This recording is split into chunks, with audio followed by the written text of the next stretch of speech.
financièrement. On a clairement boxé au-dessus de notre catégorie. Je vais vous rendre plus riche que les PDG les plus importants de tous les États-Unis. Moi qui suis dans la finance, 30% c'est impossible. Siro partirait en Arabie Saoudite, du coup on a parlé. C'est El Shabab, l'équipe qui est citée, ne rigole pas Fred. Un montant, non c'est pas Sheba la nourriture pour chat, c'est un montant qui avoisinerait les 3 millions d'euros, petit bilan quand même de son parcours. Recruté en janvier 2023 pour 1 million d'euros et il restait seulement un an de contrat, c'est quand même une bonne affaire sur le papier. Le bilan quand même 90 matchs et 12 buts pour le TFC. C'est quand même, on a passé notre temps dans l'émission à dire Siro c'est peut-être le dernier gros contrat de sa carrière. Et 3 millions en Arabie Saoudite, c'est quand même. Bien. C'est quand même. En tout cas, pour ce qu'il pouvait espérer. Moi, je pensais pas à ça du tout. Mais si personne d'autre a toqué à la porte et qu'il arrive à trouver cette opportunité financière, au final, ça peut être gagnant-gagnant pour tout le monde. Je sais pas ce que vous en pensez. Financièrement, c'est pas trop mal. Après, moi, je trouve qu'on perd beaucoup quand même. Quoi. Il aurait fait du bien cette saison. Là, typiquement, mais bon, il lui restait un an de contrat. Il n'a pas voulu reprolonger.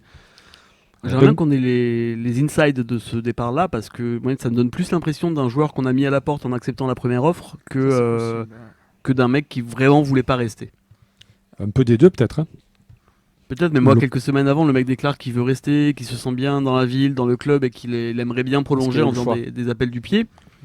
Et derrière, il est vendu entre guillemets au premier qui vient toquer à la porte. Après les appels du pied, moi je pense que c'est donnez-moi 30% de plus et je reste. Le mec est capitaine international, il a aussi des. C'est pas déconnant qu'il ait des demandes aussi de son côté. Sûrement en parallèle que ça a dû commencer à discuter donc avec l'Arabie Saoudite et voilà. Et sportivement, tu perds beaucoup. Tu perds. Il va nous manquer le vestiaire. Tu perds ton leader d'équipe. Tu perds sportivement, c'est quand même. Il est clivant, mais sportivement, aujourd'hui, j'aurais préféré avoir un joueur de ce profil-là dans mon effectif. Hein. C'est aussi ton capitaine. C'est ton dernier, l'un de tes derniers cadres de longue durée dans le vestiaire aussi. Donc, un mec qui connaît bien le club aussi. Donc, plutôt. Forcément, oui, bien payé avec 3 millions d'euros, c'est quand même. C'est une belle offre. Ça reste un x3 pour un joueur qui approche la trentaine. Mais par rapport à ce que tu perds au niveau de ses qualités dans l'effectif, c'est... Si Camille était là, il dirait encore un joueur qui est dans les jingles qui s'en va. Il a raison. Je vous rappelle que Camille est dans les jingles aussi. C'est vrai. Et il est pas là. Mais salut mon pote. Ouais, juste en fait, la perte que tu vas avoir, à mon avis, vaut plus que 3 millions. Parce que sans lui, tu vois bien que cette saison, le gros crux, c'est quand il est blessé. Donc bon, écoute, tous ces gens qui lui ont craché au visage, sûrement crieront s'il te plaît, Vincent, reviens dans quelques mois, peut-être. Ouais. Ou alors ils ont trop d'ego, mais j'ai peine pour lui, franchement. Non, ou alors ils sont aveugles et ils veulent se taper un milieu Caceres-Cambo, et puis on se retrouve dans 3 mois quand tout le monde sera en Jordan dépression. Ferry part en faire des amis, mon Clément. Tu aller. vas te faire des amis, mon Clément. Bah écoute, il a raison. Je suis plus à ça près. Après, il arrivait à un carrefour un peu de sa carrière, quoi. Ouais, mais tu sais que prolonger un joueur, c'est pas un crime. Hein. C'est pas un crime de. C'est d'autres marques, du coup. Cora, Intermarché. Ah oui, c'est vrai. Je pense que c'est un mec qui aurait mérité une prolongation d'1-2 ans, peut-être, pour encadrer. Ça n'existe pas au TF, ça. Non. Mais ouais, je sais. Pour moi, s'il y avait un mec sur qui il fallait faire un effort, c'est lui, quoi. 90 matchs, moi j'ai ressenti beaucoup plus quand je pense à Siro depuis le temps qu'il est là.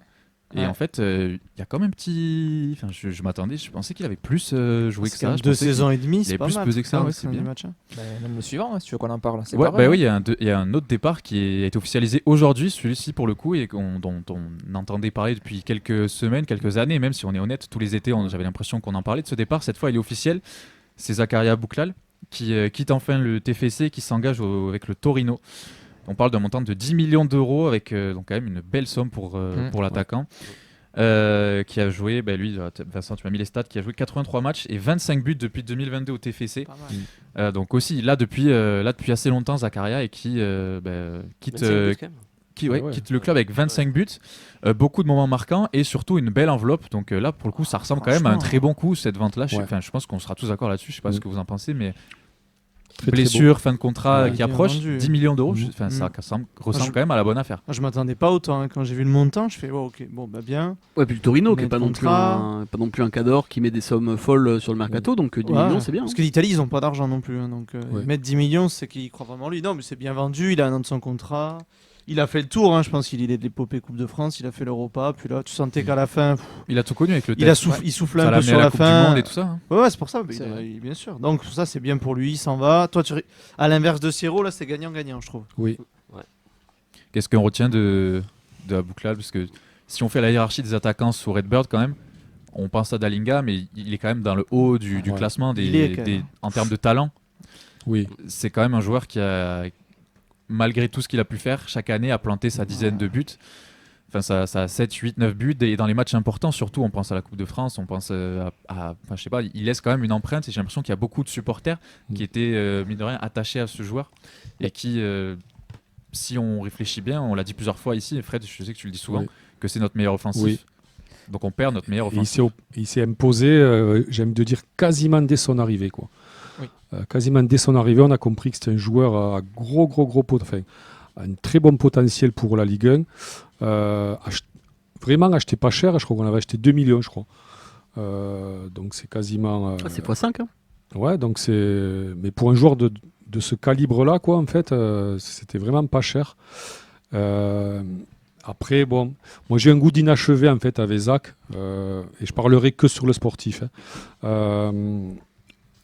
3 ans trop marqués par des blessures, quoi, dont une très très longue, et qu'il a quand même handicapé même quand il est revenu, on sentait que c'était pas. Il a fait une saison blanche sur les 3. Ouais. Quasiment. Et on sentait même quand il est revenu que c'était il a un peu changé son jeu, on l'a dit Ouais. plusieurs fois. Mhm. Peut-être par force aussi, parce Ouais. qu'il n'était pas, il était pas à 100%. Mais c'était vraiment un attaquant qui, à ses débuts, était décisif. Quand il fallait marquer, en fait, il marquait. Il lui fallait pas 4-5 occasions. Et après, il y a eu cette blessure qui est venue tout gâcher. Après, il y a eu le côté clivant externe, donc à l'extérieur du terrain. Bon, c'est voilà. Après, chacun. Ça fait partie de la vie d'un joueur aussi. Il Ouais. faut pas Mhm. le mettre sous le tapis, mais Mhm. c'est vrai que c'est un joueur qui a apporté du mal comme du bien. Oui. Je pense qu'on peut être honnête en disant ça. Ouais. Et Mais tout le monde s'accorde, même on voit les commentaires qui défilent, là, tout le monde s'accorde à dire que c'est bien vendu et que c'est Mhm. une belle fin, je pense, pour les deux parties. Oui, ouais, exactement. totalement. Et c'était le joueur clé aussi qui pouvait, d'où mon inquiétude aussi aujourd'hui, dans des situations un peu compliquées, te débloquer une situation parce que c'était ton joueur. Quand il était à 100%, Et un des qui seuls, pouvait avoir surtout. cet éclair de génie. Surtout un des seuls. Ouais, pour un le des faire. seuls qui pouvait avoir cet éclair de génie, tu pouvais t'appuyer sur lui en te disant écoute, le match est compliqué, mal embarqué, tu peux, sur une décision de sa part, faire basculer ton match. Et après, bon, il aurait mérité des fois un peu plus de justesse dans le dernier geste ou lever un peu plus la tête pour servir le coéquipier. il était jeune quand il est arrivé. Bon, il ouais. est encore, mais il est C'est pour arrivé. ça, il laisse un goût d'inachevé, donc forcément, moi, il y a le côté aussi extra sportif qui m'avait un peu marqué, que bon, on va pas s'attarder dessus, mais voilà, il aurait pu davantage marquer, je pense, l'empreinte, de son passage de son empreinte, mais il a, voilà, ça reste quand même, voilà, je veux dire, il aura marqué 25 buts, il aura été là de la remontée jusqu'à la Coupe de France en passant par la Coupe d'Europe, donc bien vendu, je trouve, par rapport à ses blessures. Ça, comme je disais tout à l'heure aussi, 3 saisons, dont une saison blanche quasiment avec sa blessure. Donc c'est un bon 10 millions avec bonus compris, quoi. Bonne vente. Et je trouve que je trouve que ce transfert-là, c'est vraiment un bon marqueur de ce que vaut notre effectif. Parce que si on considère que c'est notre meilleur joueur, et si ton meilleur joueur offensif part pour 10 millions au Torino, je pense que ça remet un peu le niveau des autres joueurs et Le stadium au milieu du ramier. et ce qu'on peut en Intéressant, hein. beau, ça. et donc ce qu'on peut en espérer pour les autres. Voilà. Ouais. Oui, donc tu vas pas aller chercher plus haut. Ah, À quand part Charlie et Quand j'entends compagnie. des Cresswell à Liverpool Oui. pour 40 briques, je me dis, Non, bon, ça- d'un moment, voilà. C'est aussi le marqueur d'une Bon, époque. même secret. Ouais, c'est vraiment le marqueur d'une époque aussi. Je veux dire, il y a de tous les joueurs du passage de Comoli qu'on retiendra, si tu me dis d'en citer 10, forcément il y est. C'est un Ouais. joueur qui aura marqué Ah ouais, cette passage-là ouais, du ouais. club, mais c'est aussi peut-être le dernier des Mohicans, quoi. Il reste plus grand monde maintenant, cette Non, période-là, c'est vrai. qui ont quasiment tout connu, parce qu'il n'était pas à la Ligue 2, on est d'accord. Il arrive Non, dans la le Ligue 1. seul qui reste de cette Nicolas époque-là, Hyssen. c'est Rasmus, Ouais. Ouais. et qui a un peu Et Rasmus, disparu, dont on se pose des questions, mais c'est vrai que ça faisait partie des derniers. Tu sais, quand tu les grises, les mecs sur les Ouais, photos de ouais. la Ça, Coupe de fin- France, là, fin des règnes, là. ça Tu mets disparaît des de croix temps en petit à temps. petit, Voilà. ouais. Bon, il y a d'autres rumeurs de départ qu'on va pas aborder puisque le temps file et qu'on aura le temps d'en reparler si jamais il y a des offres qui sont faites. Bon, vous les connaissez, hein, les Cresswell, les Canvo, les restent ceux qui sont amenés à bouger, mais il y a surtout des rumeurs d'arrivée qui devraient se concrétiser. Carles nous a parlé de cette semaine. Au final, ça a traîné un peu, mais il y a des joueurs qui sont ciblés par le TFC, Vincent. Ouais, très rapidement, c'est les infos recoupées de différents médias et principalement actionnistes de l'équipe. On a Santiago Hidalgo, 20 ans, ailier droit international U20 de l'Independiente de Argentine. Je sais que Fred, il a son tatouage argentin sous le torse qui vous montrera hors caméra. C'est ça. On a Max Harften, 24 ans, piston gauche, international américain depuis cette saison et qui évolue actuellement à Columbus. Apparemment, il y aurait eu des offres, mais pas au montant que voudrait le club de Columbus, mais qui cherche à vendre.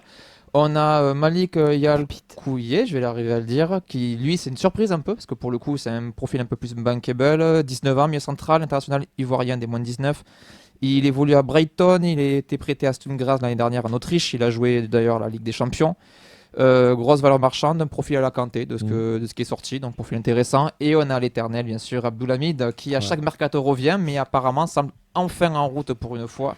La Roma ayant recruté son remplaçant et ne voulant pas du tout de lui. Ça me rappelle Irandust. Irandust, et t'avais celui aussi Hamza Saki, voilà, Hamza Saki, qui vient pas. Voilà. Abdoulhamid, c'est un peu pareil tous les mercatos. Ouais. En espérant que cette fois ça se concrétise. Donc voilà, on vous tiendra évidemment au courant, mais ça fait, je sais pas ce que vous en pensez, mais je trouve que ça fait plaisir un peu d'avoir des noms, ou en tout cas d'avoir des pistes et d'avoir l'impression qu'il se passe des choses plutôt que de voir débarquer des joueurs en ayant tout qui se ferme et qu'on sache pas, je sais pas.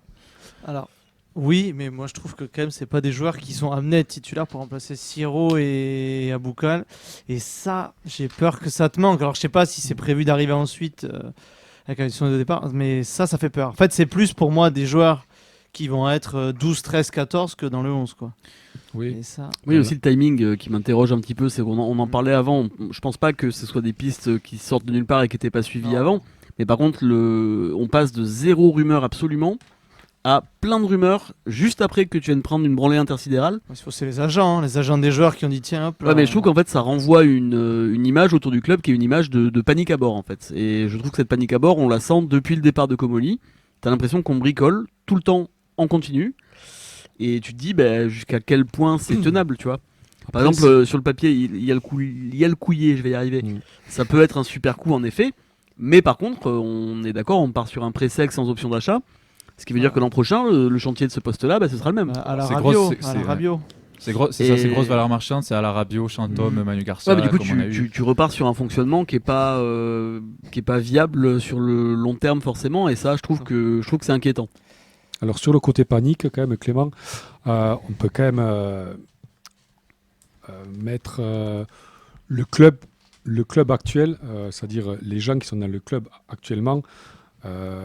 C'est pas de leur faute si Comoli il est parti, je veux dire, presque à la sauvette, quoi. Je veux dire, la veille il nous parlait, le lendemain hop il était parti. Donc on a mis du temps avant de retrouver, on le sait comment ça s'est passé, on a mis du temps avant de retrouver déjà un président, des gens autour, ça s'est mis en place doucement, donc là il faut lancer la machine. Est-ce qu'il y avait des dossiers qui avaient déjà été initiés avec Comoli, comme il nous l'avait dit? Combien y a de mecs à l'aéroport? Voilà, Nathan il avait dit.